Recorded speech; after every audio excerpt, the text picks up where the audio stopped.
Recording in progress.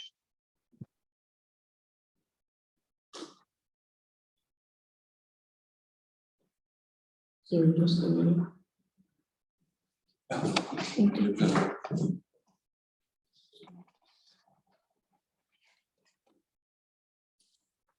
Okay.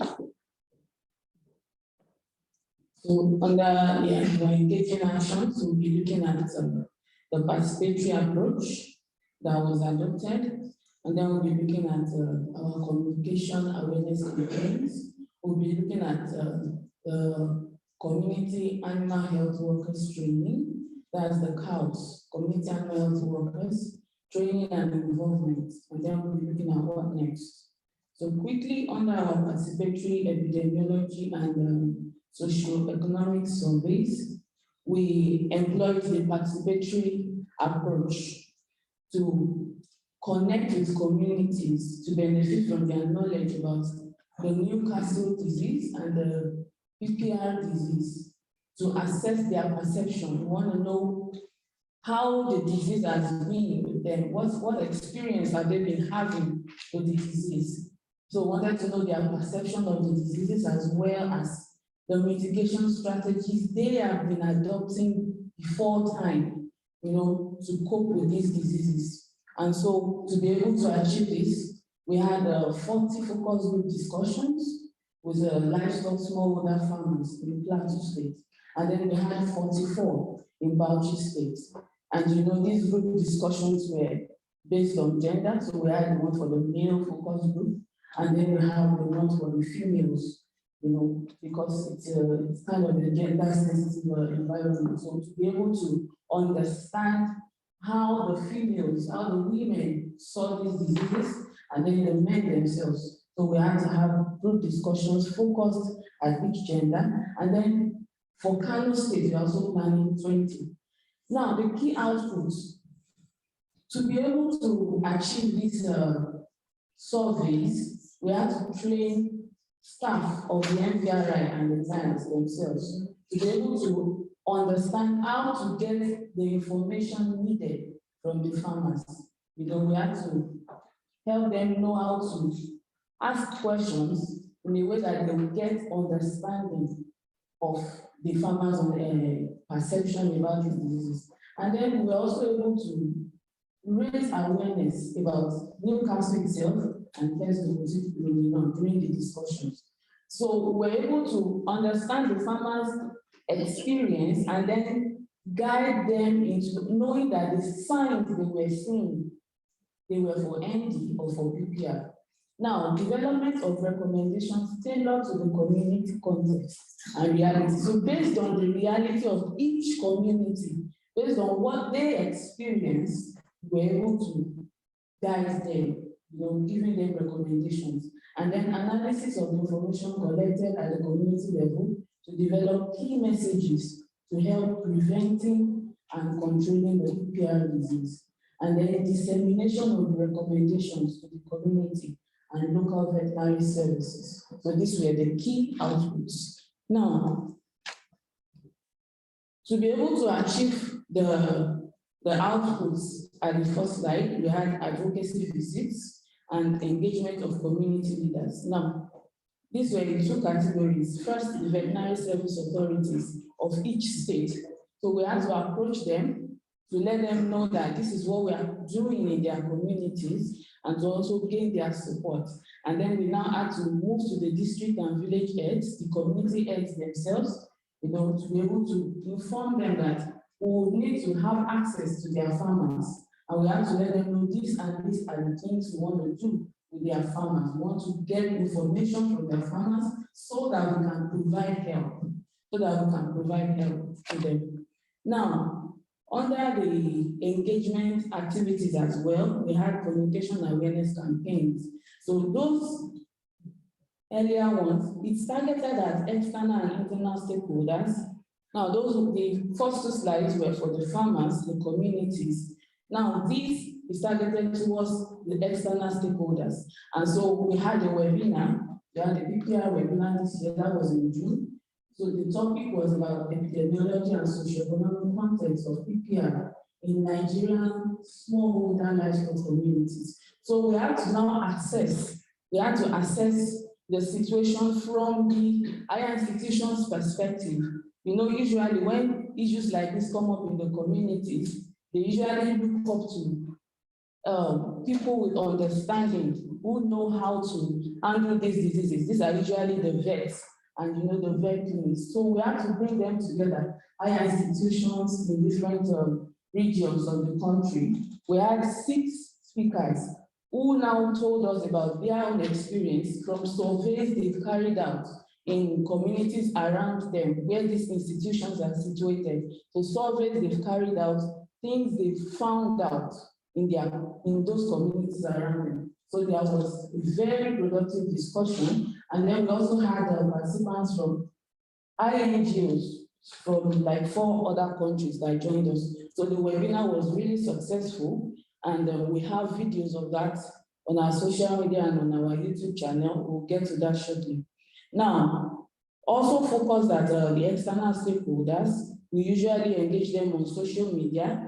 We have social media platforms. Usually we have the LinkedIn, we have the Facebook, we are on Twitter, and we are also on Instagram. Because there are some other livestock holders as well who might not be smallholders and who they have access to social media, they dwell in the urban settings. So they have higher access, unlike those in the rural areas and communities that don't have access to social media. There are those as well. So we want to target and carry everyone along. So that is why we have our social media campaigns and information passed out regularly on social media. Now, for beneficiaries, communication awareness campaigns targeted at beneficiaries. We had a radio jingle held in Plateau State and also in Bauchi State. So we completed that in the early days of this year. And after the jingle, after the hearing of the jingle, it happened for a period of 3 months. And so after the jingle, we wanted to assess the exposure rate. We wanted to see how many people actually got to hear about this information. And then we also did a mini survey to assess disease awareness now.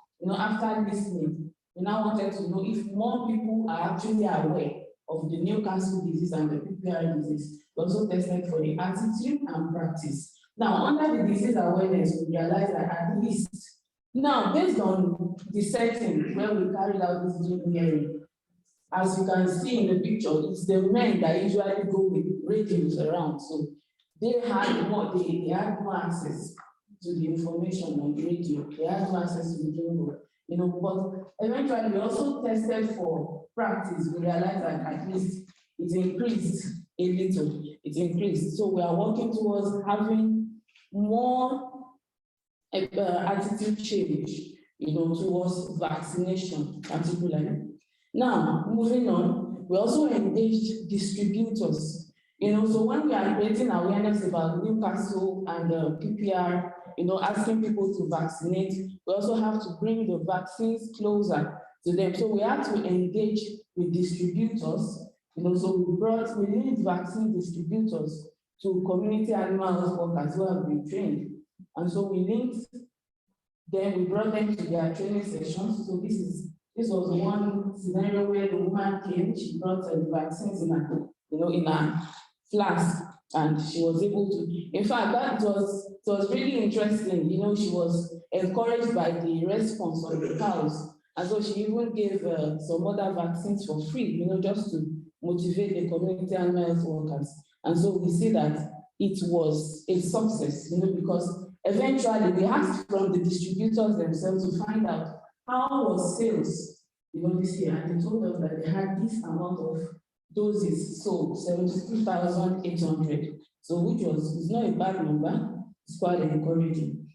Now, community animal health workers engagement with farmers. So these are people that we brought together to give basic information, basic knowledge about providing animal health care services. And so in their engagement with farmers, we see that it has been increased based on the reports they sent to us. So they were also trained on reporting the diseases through the ODK, the Open Data Kit. So we gave them training on how to use that, and so they usually send in reports, and we see that the reports they send in has increased. Throughout this year, when we put together the information, we had like 2,110 reports that was sent in. So we are able to monitor the fact that, yes, they are actually working, they are engaging with farmers. And now, based on their engagement with farmers, farmers already now know them for these services. And so they are able to at least gather some money, and they are also able to establish businesses, from the little they make from, at least, from providing basic healthcare services. They're able to set up businesses for themselves. You see that lady there, she sells animal feed, and then the other guys, they are in a cattle rearing settlement, so they provide other healthcare services as well. So we see that their livelihood is improving.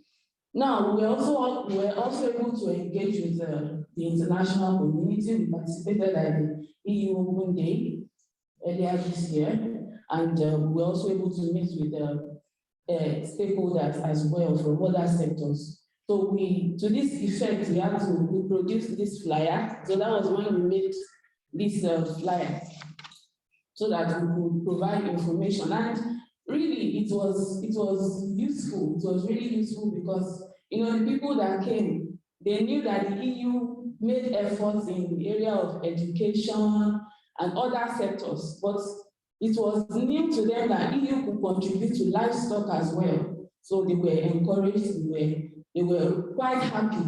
And so they said they would also spread the news. So it was quite impactful.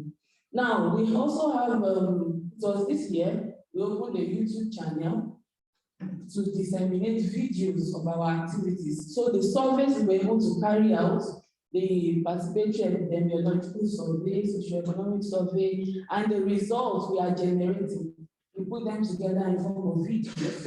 So if you go to the YouTube right now and you press the DC communications, you will see us there. So we encourage everyone to, if you have the time now, just check on your phone and subscribe, just follow us. Yeah, so we have that. And in just 5 months, at least we're able to generate 202 views.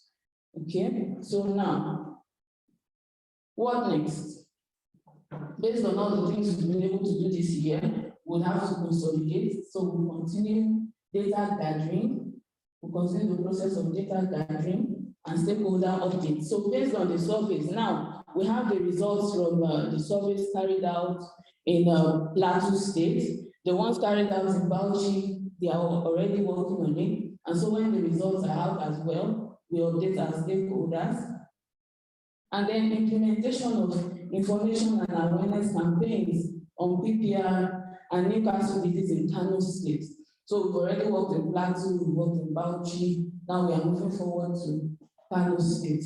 Now, we'll contact local chief and other relevant people before field work in Kano. Then another important point is that based on the surveys that have been carried out, based on the things we've done, we are working on a communication strategy to give information back to the farmers, so that we don't want it to be a situation where it's like we just use these farmers to gather information, but we want to improve their knowledge, we want to improve their livelihood, we want to improve their lifestyle by giving them recommendation, feedback on what they can do going forward based on the surveys we've carried out. Each time when we have those surveys, we tell them, don't worry, this information we've gathered, we'll get back to you. But usually we don't get back to them. So this time we are making a conscious effort to go back to those farmers themselves and give them feedback.